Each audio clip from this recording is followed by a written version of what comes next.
menyatakan permohonan pemohon tidak dapat diterima. Dilanjut perkara nomor 151. Putusan nomor 151 PHPU Bab 23 Romawi 2025. Demi keadilan berdasarkan ketuhanan yang Maha Esa, Mahkamah Konstitusi Republik Indonesia yang mengadili perkara konstitusi pada tingkat pertama dan terakhir menjatuhkan putusan dalam perkara perselisihan hasil pemilihan umum Bupati dan Wakil Bupati Tapanuli Tengah tahun 2024 diajukan oleh Hairul Giedi Pasaribu dan Darwin Sitompul, pasangan calon Bupati dan Wakil Bupati dalam pemilihan umum Bupati dan Wakil Bupati Kabupaten Tapanuli Tengah tahun 2024 nomor urut 1, memberi kuasa kepada Adi Mansar sebagai pemohon. Terhadap Komisi Pemilihan Umum Kabupaten Tapanuli Tengah, memberi kuasa kepada Teguh Suhada Lubis dan kawan-kawan sebagai termohon, Masinton Pasaribu dan Mahmud Effendi, pasangan calon Bupati dan Wakil Bupati dalam pemilihan umum Bupati dan Wakil Bupati Kabupaten Tapanuli Tengah tahun 2024 nomor urut 2, memberi kuasa kepada Arteria Dahlan dan kawan-kawan sebagai pihak terkait. Membaca permohonan pemohon dan seterusnya dianggap diucapkan, duduk perkara dan seterusnya dianggap diucapkan. Pertimbangan hukum, kewenangan mahkamah dan tenggang waktu pengajuan permohonan dalam eksepsi dan seterusnya dianggap telah diucapkan. Mahkamah berwenang untuk mengadili permohonan akuo dan permohonan pemohon diajukan masih dalam tenggang waktu. Eksepsi berkenaan dengan kewenangan mahkamah tidak beralasan menurut hukum. Kedudukan hukum berkenaan dengan eksepsi permohonan kabur dan seterusnya dianggap telah diucapkan adalah tidak beralasan menurut hukum. Oleh karena itu, Mahkamah akan mempertimbangkan keterpenuhan pasal 158 UU 10/2016 berkaitan dengan pokok permohonan. Bahwa berkenaan dengan permohonan akuo, pemohon mendalilkan dan seterusnya dianggap diucapkan bahwa setelah Mahkamah mendengar dan membaca secara saksama jawaban bantahan termohon dan seterusnya dianggap diucapkan. Bahwa terhadap dalil berkenaan dengan adanya pelanggaran administrasi syarat pencalonan pasangan calon Bupati dan Wakil Bupati Tapanuli Tengah tahun 2024 terkait dengan perpanjangan pendaftaran calon Bupati dan Wakil Bupati telah diatur dalam peraturan yang dikeluarkan oleh termohon, antara lain Peraturan Komisi Pemilihan Umum nomor 10 tahun 2024 dan seterusnya dianggap diucapkan. Keputusan Komisi Pemilihan Umum nomor 1229 tahun 2024 dan seterusnya dianggap diucapkan. Surat Komisi Pemilihan Umum nomor 2038 dan seterusnya dianggap diucapkan.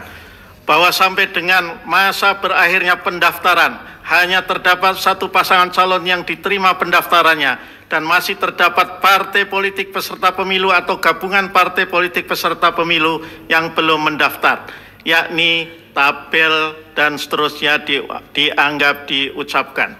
Berdasarkan tabel di atas, persyaratan akumulasi perolehan suara sah dari partai politik atau gabungan partai politik peserta pemilu yang belum mendaftar adalah 9.430.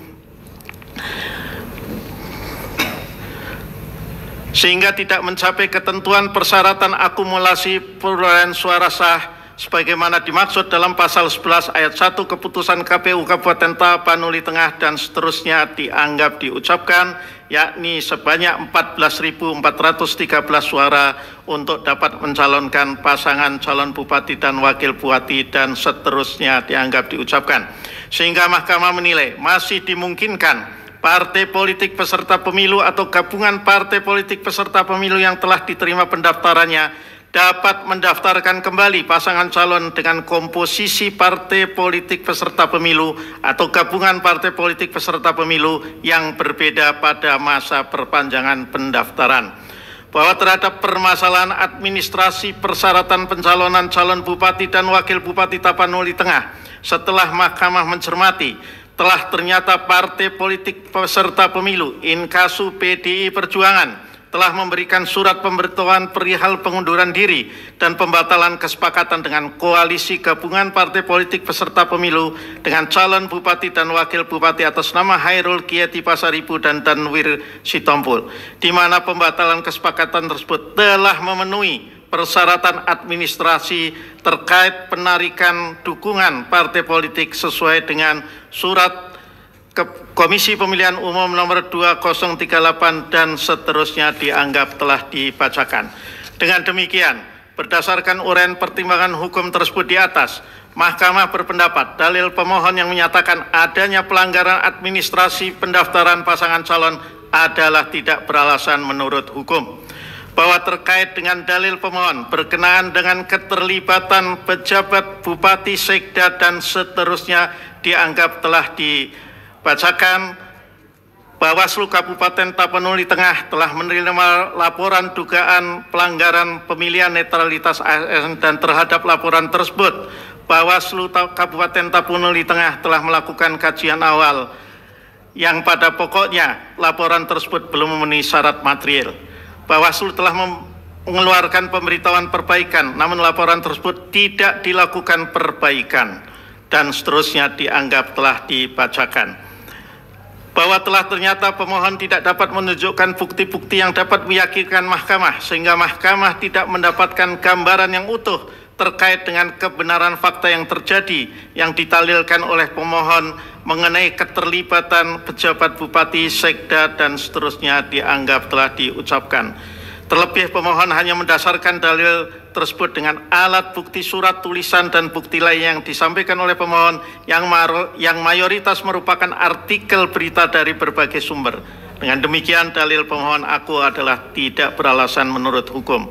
Bahwa terkait dalil permohonan berkenaan dengan penggelembungan suara pasangan calon nomor urut 2 sebesar lebih dari 13.000 suara, berdasarkan bukti-bukti pemohon yang disampaikan, mahkamah menilai bahwa dalil pemohon aku tidak didukung oleh bukti-bukti yang dapat membuktikan dugaan penggelembungan suara tersebut dan seterusnya dianggap telah diucapkan. Bahwa setelah mahkamah mencermati bukti-bukti yang diajukan oleh Bawaslu terkait rekomendasi Bawaslu yang belum ditindaklanjuti oleh KPU Kabupaten Tapanuli Tengah yang menyatakan adanya pelanggaran kode etik penyelenggaraan pemilihan yang dilakukan oleh KPPS TPS 003 Kelurahan Pasir Bidang Kecamatan Sarude, mahkamah tidak mendapatkan bukti dan keyakinan relevansinya dan seterusnya dianggap telah diucapkan. Bahwa berdasarkan seluruh uraian pertimbangan hukum tersebut di atas, mahkamah tidak mendapatkan keyakinan akan kebenaran terhadap dalil-dalil pokok permohonan pemohon.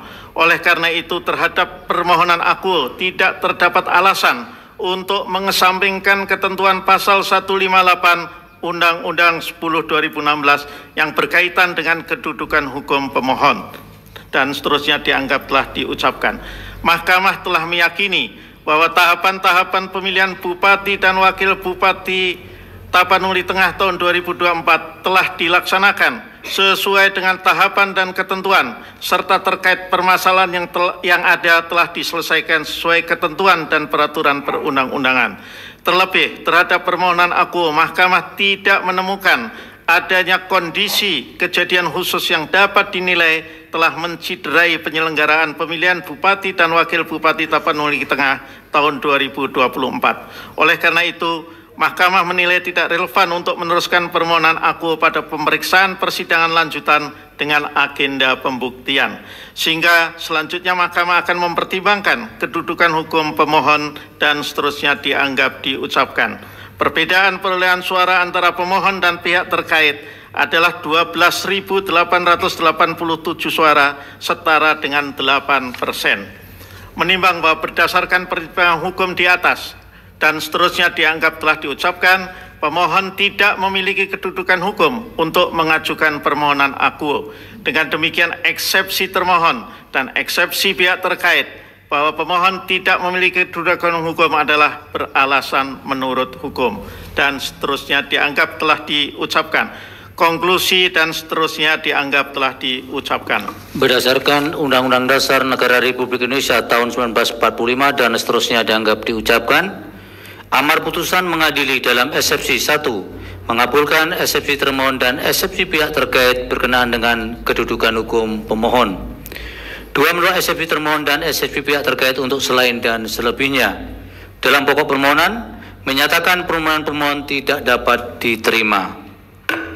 Demikian diputus dalam rapat permusyawaratan hakim oleh 9 hakim konstitusi, yaitu nama-nama hakim dianggap diucapkan pada hari Kamis tanggal 30 bulan Januari tahun 2025 yang diucapkan dalam sidang pleno Mahkamah Konstitusi terbuka untuk umum pada hari Selasa tanggal 4 bulan Februari tahun 2025 selesai diucapkan pukul 13:03 waktu Indonesia Barat oleh 9 hakim konstitusi di atas dengan dibantu Hersinta Setiarini sebagai panitia pengganti serta dihadiri oleh para pihak. Dilanjut